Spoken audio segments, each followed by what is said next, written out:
Welcome back, it's me Lou. I'm here for another unboxing. And today we are featuring the G.I. Joe role-playing game Hero Miniatures set number 1. If you remember back, I'd say maybe at least 1 or 2 months ago, I kind of gave you a look at the G.I. Joe role-playing game, the core rulebook. Well, that was produced by Renegade Studios, much like this miniature set here. And these miniatures are to accompany the role-playing game. If you're unfamiliar with the role-playing game, it's not a video game. It's actually a tabletop game, much like, Dungeons and Dragons.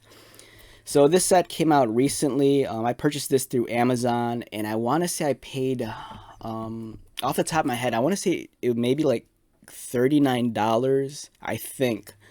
Anywhere between $39 and $49. I remember it wasn't necessarily cheap.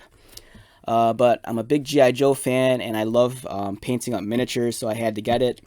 So this is set number 1 of the G.I. Joe role-playing game miniature set. It includes 12 unpainted miniatures.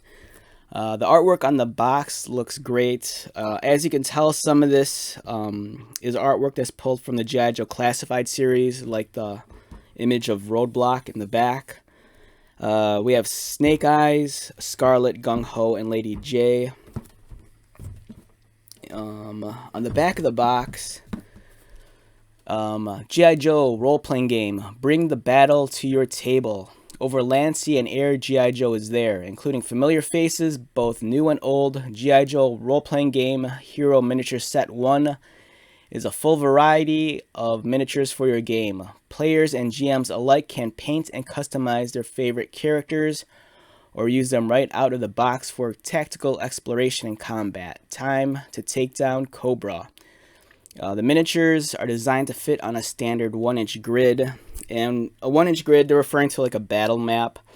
For a lot of tabletop role-playing games, you play it on a battle map or like a dungeon map. It mentions the GM. If you're unfamiliar with that term, that means Game Master or Dungeon Master. So these figures, they're smaller in scale. They're not like the Games Workshop's like Warhammer figures, which generally are about, I think, 32 millimeter. These are 28 scale minis. So these are a little bit smaller. I want to say they're along the lines of maybe some of the miniatures put out by WizKids, for like Pathfinder or Starfinder or Dungeons and Dragons. So these figures are along that side. Now, I'm not 100% sure which studio sculpted these figures. Like, I know this is produced by Renegade Studios, but sometimes game companies will outsource the sculpting of the miniatures to an art studio or something. So I'm not sure if this is something that they did in-house or if it's something they outsourced to another studio. But either way, the miniatures look great, and here's a list of all the figures we're getting. We're getting Airtight, Bazooka, Covergirl, Duke, Gung Ho, Jinx, Lady J, Mutt and Junkyard, Rock and Roll, Scarlet, Snake Eyes, and Stalker. All of them are here, and they're all gray because the figures are unpainted. So let's open this up and get started. So when it comes to tabletop gaming, it's something that, I say this all the time, it's something that fascinates me. I don't necessarily play. I'm more into the miniatures and collecting the books. I think partially is because I don't really have people to play with, and I have a low tolerance for trying to learn play mechanics and new rules. But ever since I was a child, around 6 years old, I've been fascinated with tabletop miniatures. One of my older cousins, he was into Dungeons and Dragons, and then I remember when I was younger, we went to a hobby shop, so you could buy I think it was one of the monster manuals. This was way back when. It's first edition Dungeons and Dragons, and then they sold those. The game shop sold those miniatures, and the miniatures back then, they were made of lead. So it was I think it wasn't until much later that they realized that they were poisonous. But I remember getting a set of dwarves for Dungeons and Dragons, and I was in love with miniatures ever since. And a few years ago when we went into lockdown, it was kind of one of those things where I kind of picked up on the hobby again. So I got back into collecting miniatures and painting them. I'd still like to learn how to actually play like a actual like gaming system, but with my time constraints, it's kind of like not realistic. But I like collecting action figures and I like collecting miniatures. So, all right, let's get started. I'm pretty excited about this.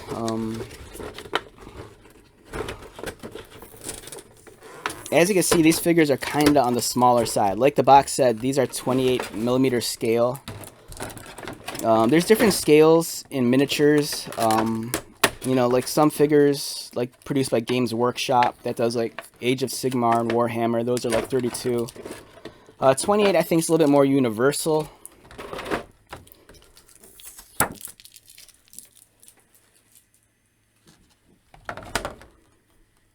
All right, let's move this out of the way.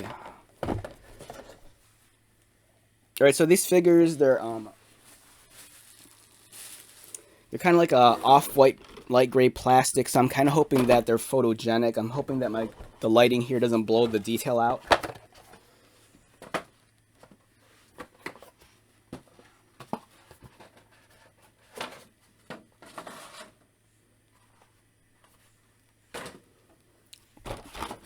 Alright, so let's get this into focus. Hopefully they'll get into focus. Alright, so yeah. So we have 3 rows of 4 figures. Alright, so I'm going to take these out individually, but right now in the tray they look great. As you can see, some of the figures, they're kind of warped. Because the plastic, I'm assuming, is kind of soft. Alright, so first up we have Mutt and Junkyard. Let's get into focus.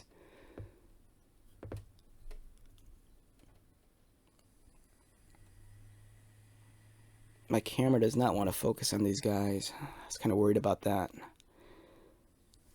Let me see if I can figure out a way to do this. Maybe this will work. No, that doesn't work.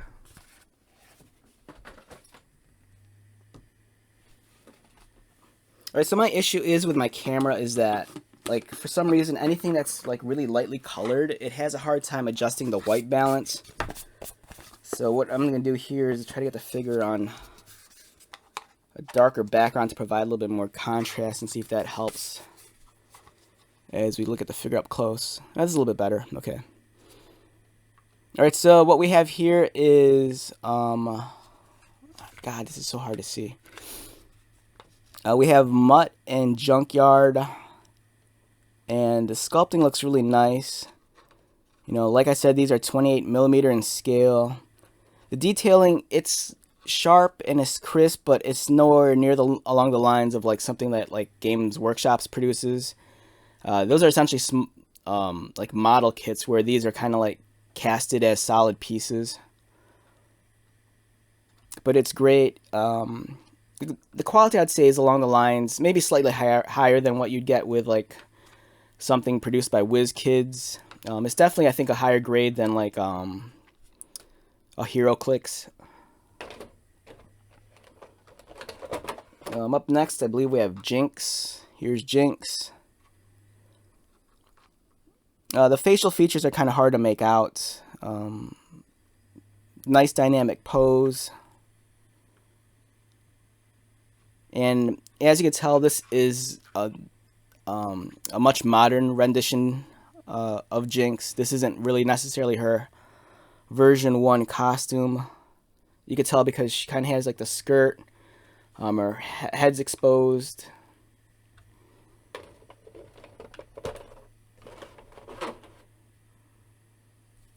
Up next, which characters? It's kind of hard to figure out what the characters are because... Oh, yes, Bazooka, okay. Up next, we have Bazooka. For a second, I was about to say Heavy Duty, but this doesn't come with Heavy Duty. Yeah, oh, alright, he has his jersey. Okay, so the 14 sculpted on the back, as you can see right there.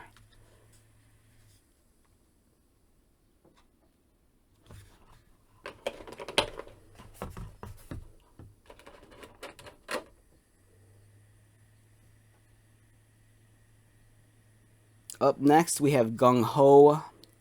And this, so what I'm curious about is that this is actually modern G.I. Joe Classified series Gung Ho. This isn't classic Gung Ho. And you can tell by the shoulder piece over his right shoulder. So I'm kind of curious if the figures we were looking at just a second ago, like Jinx and Mutt and Junkyard, if that's kind of maybe a sneak preview of what we can expect for the upcoming classified series of figures, if they give those to us anytime in the near future. Up next we have Lady J. The hat and the javelin.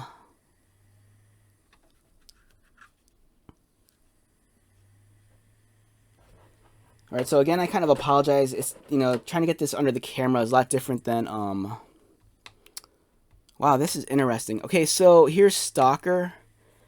And, this version of Stalker is not the G.I. Joe Classified series version. The upcoming Stalker Classified series is based off more of his classic look, where this is a somewhat, I don't want to say modern, because this is a look Stalker had in the action figure line.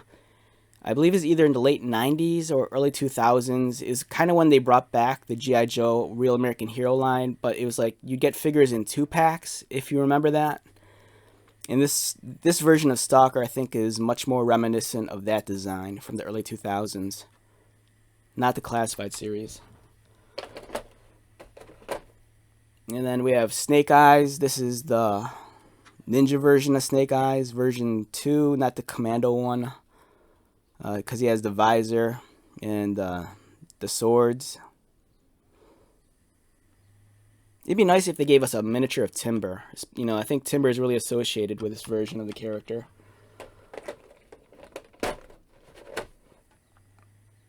Up next, I believe we have Airtight. It looks like he has a vacuum. So, I'm not sure if this weapon in the front, if the shaft of it is warped, or if that's how it's supposed to be.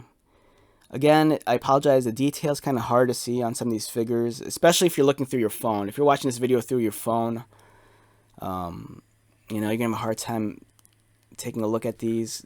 I don't know if I get up close. This is kind of hard to see, but that's kind of like the best I can do. Up next we have Duke. And this is G.I. Joe Classified series version of Duke. But I think he has this is Duke. The sculpting on it is just kind of weird because it almost makes it look like he has shoulder pads. But that's actually just his uniform. And then he has his Classified series gun. And then he has the armored boots. So this is definitely the Classified series. Up next, Rock and Roll. And this is the much more, I want to say like modern take on the character. Not necessarily Classified series, because I'm not sure if they've given us a view on that. But this version of Rock and Roll has like the much longer like hair. And then he has the longer beard.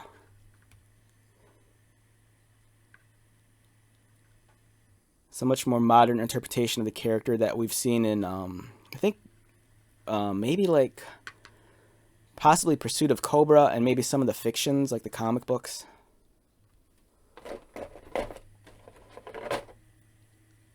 Next we have Scarlet.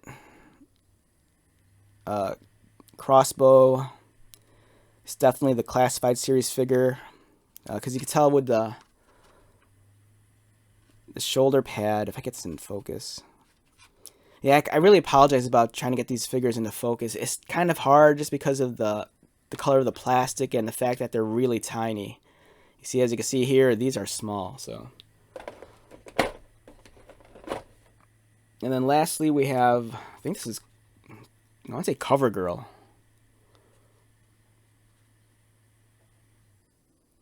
I think. Great looking figure. Well, give me a second. Let me grab the box again.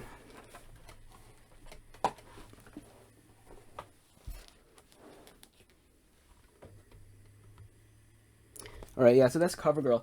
Right, so one thing I'm noticing with this set that's kind of throwing me off is that on the the front of the box, they they gave us a Lady J, a Gung Ho, a Snake Eyes, Scarlet, and then there's Roadblock, but there is no Roadblock figure, which I think is an error on their part. So if I'm to assume, I'm guessing, so this is set 1. I'm guessing for set 2, I would assume that they do the villains next. And then they could easily fill out 12 figures for that. You know, they'd give you like the higher ranking officers. You know, they'd give you Cobra Commander, Serpentor, Destro, probably Major Blood, Zartan, Baroness. But you know, I'm kind of thinking that, you know, if they give us a Roadblock, you know, possibly Flint and like Hawk, I'm guessing that'd probably be in series 3. That's what I'm guessing. Alright, so let's take a look at the figures on the back of the box again, because I think you could get a better idea of the sculpting.